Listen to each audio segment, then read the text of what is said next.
how you just said we played well for 20 minutes or, 15, 20 minutes. It was like a typical away performance from Brighton, the typical away team where they stayed in the game while we sort of were comfortable at home, hit us on the break, and we never really recovered. No.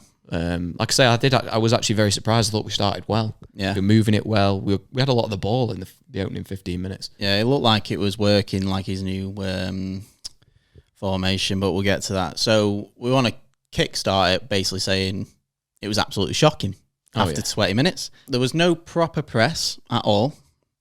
We mentioned this ages ago with United, where you say it's no good one person pressing at this stage. there's no point one pressing and one not. You have to press as a team, and there was no proper press all game. And then no wonder all our players look absolutely knackered because they're not working together. Jake said a funny quote when we was with him yesterday, and it brings me on to Casemiro, and the guy can't move.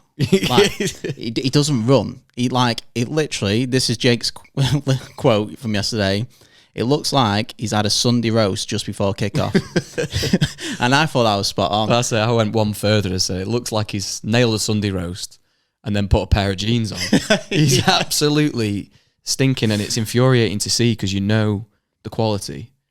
But you said it before, didn't you, about that Real Madrid publicist that had said he's normally quite slow to start a season, and at this point I'm hoping that's true because I'm thinking otherwise what are we going to expect for the rest of the year with him in the team playing like that? He hosts about 10 barbecues pre-season and then doesn't get on it. But yeah, like honestly, if you weren't a United fan yesterday, you dropped to your knees crying with laughter just watching Casemiro like tracking back. It was embarrassing. Like a professional footballer, I know he's 31. I couldn't tell. 32. Yeah. But that's still unacceptable. I see James Milner running more than that. The infuriating thing is he's not been like that since he joined. It's just really been this season. I thought for the majority of last year he was pretty good, and I think a lot of fans were quickly on side with the transfer because the money involved, the age. People are wondering if Real Madrid had United's pants down again here, sending us someone who's finished. But what's changed in that year? Because he best sort his shit out because we've got him for another 4 years. We've got everything riding on it really as well because we don't really have anybody obvious that can sit in and do that job. No, I mean, you've just got Amrabat, haven't you? But he's a bit of an unknown. Yeah, you can't place everything on him right now. No. So, the second goal yesterday was even more infuriating for me. The second goal for Brighton, to just say, obviously, because we didn't fucking score. Martinez got absolutely shown up. Oh, I was saying at the time, I've seen him do this a few times now. Yeah. Diving. It's like he's really rusty, dives in. And if that is not just Harry Maguire, if that's Lindelof, they're getting crucified online. Yeah. And because Martinez is quite a fan favourite since he's joined, I don't think we're going to see the same treatment, not from United fans. I know Liverpool fans and City fans and that, they'll be loving it. Well, there's nothing been on Martinez. I've been looking everywhere. And I actually agree with you on that. I don't like Maguire, but he would have been absolutely slaughtered for that performance. And Martinez has been shit all season. It's the games like that, and it's not just like that. We've played like that in spells in every season for the past so many years now. But those are the games where, we're playing like that then. We were playing like that with Maguire in the team. We were playing like that with Smalling in the team. Nothing's really changed. The personnel's changed, but those mistakes are ever present, regardless of who we seem to be playing at the back. But it just shows that, and them sort of performances with Martinez jumping in now. That's why we get battered. Yeah, it's Pascal Gross. Yeah, he's a good player. Don't get me wrong, and he's very good against us as well. He has got a good record. But him and Welbeck, you could have put your money on them two scoring before the game. Yeah, they seem to always perform against United. And Rashford, don't even get me started on that guy. Oh, honestly, his decision making was terrible. We're by no means crucifying a lot of these players. We love a lot of these players, maybe rightly or wrongly. But from yesterday's performance, there's a number of them. I don't know how they got 90 minutes. Rashford being one, because I actually think he looked injured as well. I don't even think I don't know why Rashford did the 90. I think he should have come off at like 60. Well, whether he was actually injured or he was one of them where he's playing crap, the team's playing crap, and they pretend that they've picked up or not. I couldn't tell you, obviously, but he looked like he should have come off anyway. Yeah, and the fact he managed to play the whole game. He played 5 minutes of the second half and then gave up for the rest. And if you put that into perspective, you're giving up for what? 40 minutes of the second half? Yeah, he looked miles off. He didn't run. He didn't go in for any 50-50s. He didn't do anything. And when he gets through on goal, his decision-making is terrible.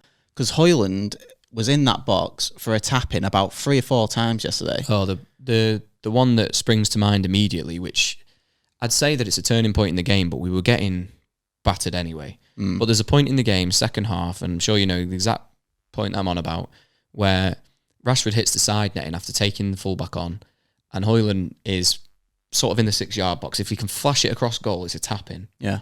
And 2.5 minutes later, we concede the second goal. Yeah. We've gone from nearly levelling it at 1-1 and having a fighting chance to being 2-0 down because of that decision making. I'm not saying you definitely score from that, but realistically, it looked like he was almost nailed on. If you can get that ball right. Yeah.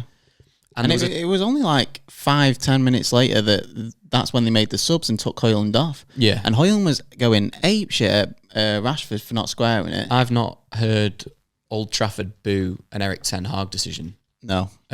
Maybe at all. Honestly, Certainly not like that. I've seen videos from people and it doesn't even do it justice. No. The whole stadium booed. Like, I'm not even joking. It was so loud. So it was 64th minute he brought Højlund off, right? That's very early in the game, I think. And you bring him off, and then he says after the game it's about fitness. He played for international. Yeah. Like, honestly, I didn't get it. And I love Ten Hag, but he got it absolutely wrong. Yeah, this is what I say. I think we played a diamond. Not seen us do that before. No. He's playing Bruno Fernandes in. I think the manager's got to have some balls, right? He's come out midweek to the press. Not midweek. It was a couple of weeks ago now. The whole Sancho escapade when that came out in the press. Yeah. I stand by the manager there, regardless of what player it is. If he says they're not training well, he doesn't want to pick him. I've not got an issue with that. It's not a problem. But so he's axed Sancho there. There's obviously this whole situation with Antony's maybe out of Ten Hag's hands, let's say. So then you've got to play one of the youth players there. Pellistri is sat there. The guy can't get a look in. He plays for Uruguay. Doesn't even play for us. He gets 10, 20 minutes here and there. I think there you've got to go bold and give him a start. Even if, put Garnacho on the right. I didn't want to see that. I wanted to see Pellistri on the right. Yeah. But do something. Put a winger in that position. But yeah, I think he's got to just show, even then, after taking Sancho out, he's pulled him out of the squad basically because of everything that's gone on, the disciplinary action. Yeah. It shows then, obviously, the situation you're in. If you have to play a youth player, even if he doesn't think he's ready to play, it shows the board and the fans that this is the situation I'm in. Yeah. Anthony can't play for whatever reason. I don't want to get into that right now because we don't really know, do we? We don't have the facts. But he can't play. Sancho can't play through disciplinary action. So you've got no other natural right winger in the squad anymore.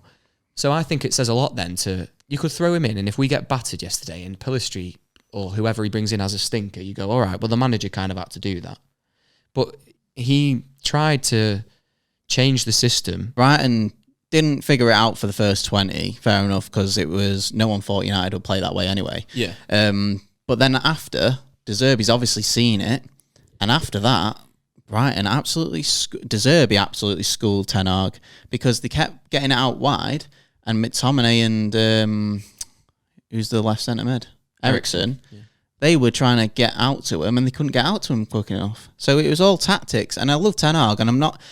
These people that are coming out saying, Ten Hag out and get Zerbi in, you shouldn't even be supporting United if you like that. No. Honestly. But I think my stance on it is that I think the result in general, we can get beat by Brighton. They're probably a better team than we are. So it's not a exceptionally crazy result. No. It's the manner of the defeat, and I think the manner of the defeat stems from the way he set us up and the personnel, where the personnel played that he chose. So, like, for me, again, I've said it in the past, and it's not me knocking him at all. I'm a big fan of Christian Eriksen. But in a game, to me, where you're not going to have a lot of possession, I don't think there's any point in playing him personally, and certainly not starting him. I just don't think he has the press that someone like a Fred would give you. I know, obviously, we don't have Fred anymore. And maybe that's why he's in these decisions. But at the end of the day, he sold Fred. And he's obviously signed Amrabat and he's not available. So it's a bit different. But he's playing someone there. We're playing against a team that realistically, even though we're at home, are going to have more of the ball than we are. Yeah. And we're going to be pushing them all game. And I just think Eriksen just does not offer that to you. To me, he's a luxury player that can pick out a worldy ball when you've got the possession to do so. Yeah. And there was at no point yesterday where you could take advantage of that. And the fact that he played the whole game astounded me. Yeah. And that's something a lot of people have been critical about Ten Hag in the past, is his subs are always too little too late. Yeah. And I don't really get his subs anytime. I didn't like his subs yesterday, personally. I liked Pellistri and Garnacho on. Hannibal obviously scored and proved, but Hannibal, I think I've seen from him before, he's very aggressive. Yeah. And in a game like that, bring him on because none of the rest of them are. Yeah, it was because I think he got a very warm welcome because no one else even fucking tried, did they? Like, the another thing on what Ten Hag's actually had to deal with since he's come in, don't get me wrong, he got it completely wrong. He got absolutely schooled by Zerbi. But the stuff that Ten Hag's had to deal with since coming in, yeah, a lot of it behind the scenes stuff as well. Yeah, so you've got like Glazer protests, right? You've also got the club being on sale. Is it on sale? Is it not? No one cares. We don't know anyway. No one cares. No one knows. Ronaldo saga, right? That was straight away as soon as he came in. Yeah. Was it his fault? Was it Ronaldo's fault? It don't really matter, does it? We was there like, if Ten Hag is thinking like that, he wants a new striker, fair enough. Yeah. Like, whatever. So then you get the Greenwood saga. Like, you don't even want to go into that. Yeah, he took over. I think that was already there, wasn't it, when he came in? Am I right? I think it was. Yeah, these aren't in order, but it was still going on. He had to deal with. Going on while he came into the club, and he was always getting asked about it in his press conferences. Then you've got the Maguire saga. Don't get me wrong, that's been created because Ten Hag obviously don't want him. Yeah, there. He's got a part to play in that one. Yeah, but it's constantly getting asked these questions like, why ain't Maguire playing? Just sell him. Yeah, well, and if he wants to get this payout or whatever, pay him out. Well, I think they did try, didn't they? I think they definitely tried. Yeah, well, obviously it didn't happen. But if you don't want all this saga to happen, just get it out. But these are the stuff he's been dealing with. So Sancho, he had 3 months out last season for personal reasons, right? Fair enough. So he's come back, welcomed him back and everything, and now he's off crying. This one might be controversial, and this is obviously my take. We don't know anything about the situation. But now that this has arisen, this new issue with Sancho, where he's said about his training and all that, I think he's not liked Sancho since he came in, whether it's his work ethic, whatever it is, right? I don't think he's liked him. And I think when he omitted him from the squad last year and they sort of played it all like, oh, well, he's not quite ready to play, he's not in the right headspace, I think that was just protecting the player. I think the player's form was poor. Yeah. The manager didn't rate him and he said, listen, I'm not going to out you publicly, but you can take a break and you can come back in. Nobody knows if that's my speculation, but now that we've seen this happen, it's made me wonder if similar things have started to rear their head in training and in matches, and he's thought, right, this time I'll throw you under the bus. I don't care. Yeah. But he came out and said he actually wanted a reaction from him. Yeah. That's why Mourinho used to do it all the time. I know this day and age is like, they're really soft. Like, all the players are dead soft. They'll call their agents like, oh, I want to go now. To get a move or whatever. Yeah. But then you've got the Anthony on top of that. That looks a bit fishy. I won't have me say on that because you'd never know what's true, do you? But it's a very difficult one to talk about. Well, that's another thing. You don't want these sort of issues coming into your managerial spell, do you? And it's just all the stuff. I think that's actually, is that it? I think we did get a few things down, but yeah, it's just how do you feel with it being current? How do you feel personally about the Sancho situation? And do you mind, because it's been a topic of conversation, do you care for how the manager's dealt with it or how Sancho's reacted to it? Do you think anyone's in the right, in the wrong, or you not? I think Ten Hag has just wanted, I agree with you, right? So he didn't like him since he came in, right? But I didn't actually think his performances, Sancho, on the pitch were that bad. They weren't that good either, were they, though? No, but he had a lot of... He had a lot of good games. Like, he scored now and again. Pre-season, he was great, I thought. And he was playing on the right wing. Yeah. But then when the season starts, starts swapping him and Rashford about and playing him on the left. I always thought Sancho looked great on the right, but apart from that, I think Sancho's bang out of order, because if Sancho feels like that and he says, I am performing in training, I feel like I am, go to his office and say it to him in person. Yeah. Don't go on social media and go, guys, I actually love the football club and I do perform in training. He's lying. Like, are you that much of a baby? How do you feel about that? If he can say that when he's supposed to... I'm just playing devil's advocate here because I agree with you. But if he's supposed to go to the manager and say, I don't agree, why is it okay for the manager to say? Because managers do that to call the players out, to like get a reaction from them. I'd be in agreement with you. I'm just saying that's a question some people... I think that's the manager's job, would be my answer. Like, I think he can say whatever he wants about his players, and if they're not happy, then go and speak to him about it and change it. Yeah. But there's been a lot of people have sort of been saying, taking the player's side. I don't really understand the people that do that anyway. It's the football club first and foremost. Yeah. But they've been saying, oh, well, Ten Hag dealt with it in public, so Sancho dealt with it in public. But that's just not the way to do. It's not. As a player, he is your superior. That is obviously you work for the football club, but he is in charge of your effectiveness at your job, Let's not forget, Solskjaer bought Sancho, right? And even Solskjaer didn't even play him, really. We've never seen it from him, have we? No. And we've never seen the player that we bought. Solskjaer came out and said there are a bunch of snowflakes in that dressing room, didn't he? Did you see it? Oh, I can't remember. What, after he's left? Yeah. I was going to say. He said, honestly, you can't say anything to him anymore because they get their agents in general. Yeah. And he said that they're all basically crybabies. And it's this day and age now. It's just ridiculous. Roy Keane said it however many years ago. I can't even remember if that would have been Solskjaer in charge or not. My mind's a bit... Might have been when Mourinho was sacked. Mourinho said it loads. And Roy Keane said, Leopards never changed the spots. A lot of these players were here under these other managers. They threw all them under the bus. Mm-hmm. And that, unfortunately... See, as much as you might not want to believe it, and I certainly don't really want to believe it with a lot of the players, but we don't seem to see any change. No, but we've changed quite a few players now, and it's still happening. That's where people throw the Glazers situation into everything, don't they? Yeah, they reflects on the pitch, all that stuff. I agree. Obviously, we want Glazers out. We agree with everything like the 1958 do, TRA, everything, all the fan forums for United. But there's things like yesterday where, irrespective if that, fish rots from the head down and it's affecting it, some of the things on the pitch where I'm just not seeing a player give 100%, that's got nothing to do with that. With, as much of a mess that is. Yeah. But, like I say, I think Ten Hag deserves some of the criticism for the Brighton match because I think he gets it all wrong. I think his subs are late, so he's not in a position where he can change the game. So he's got to be held accountable in some respect for that. Yeah. And it is what it is. Like I say, losing to Brighton, we'd not lost a home game in the league since Brighton came and played at Old Trafford last season. Mm. So, the writing was on the wall, especially with the performances we've had so far this year, home and away.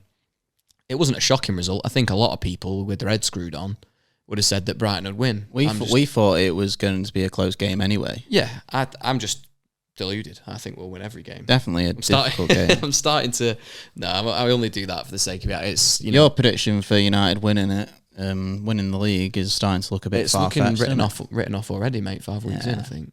But and the prediction for Onana having golden glove. Oh, just quickly on him as well. Stat for you. He's had 10 shots against him in the Premier League this season, and he's conceded 7 goals. Yep. And I will say certainly for the third goal, but I also am a bit disappointed for the second goal. I think he can do better for both. I'm not sure everyone will agree with me on that. I think the third goal from João Pedro, I think Onana fucks up there. That's his positioning's not very good, and he gets his hands to it. Yeah, but I think he should have got more of a hand to that. I think the second one where he sends Martinez for a hot dog, he does well, to send Martinez and get a shot away, but it is by no means in the corner. It sort of goes underneath him slightly, and I think... With it hard and low and it's not close to goal, I don't really blame him that much. But this was going to happen. We'll always compare him to De Gea, right? Yeah. And you just think, De Gea probably would have saved it.